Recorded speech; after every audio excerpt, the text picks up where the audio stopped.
Indo तिब्बतीय सीमा police ITBP आज यार 63तम उद्यापन दिवस महानता सह पालन कर माननीय केंद्र गृहमंत्री श्री नित्यानंद राय यह उत्सव में मुख्य अतिथि भाव जोगद ओडिशार खोर्धा स्थित 41 बाटालियन आईटीबीपी कैंपस रे से फोर्स शहीद मानक श्रद्धांजलि अर्पण करते चमत्कार परेडर समीक्षा करते। आईटीबीपी महानिर्देशक श्री राहुल रसगोत्रा मुख्य अतिथि तथा अन्य मान्यगण व्यक्ति को स्वागत करने सह गत एक वर्ष मध्य फोर्स महत्वपूर्ण सफलता पर आलोकपात करते।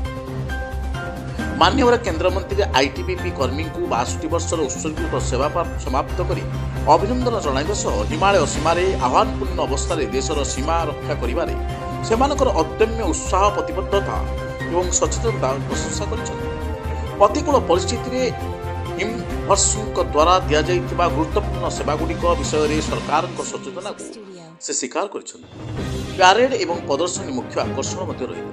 यही प्यारेड रे समस्त आईटीबीपी सीमांतर एक कंटिजेंट महिला कंटिजेंट स्विंग और पर्वतारोही दल पाराट्रपर कुकोट अंतर्भुक्त थिला।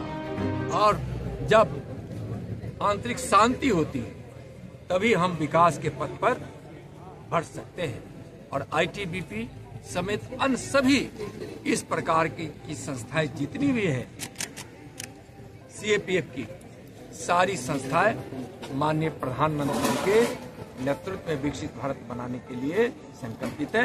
आईटीबीपी का उसमें बहुत ही अधिकांश योगदान है और विकसित भारत बनाने में आईटीबीपी भी संकल्प के साथ काम कर रहा है। बहुत बहुत शुभकामना आईटीबीपी।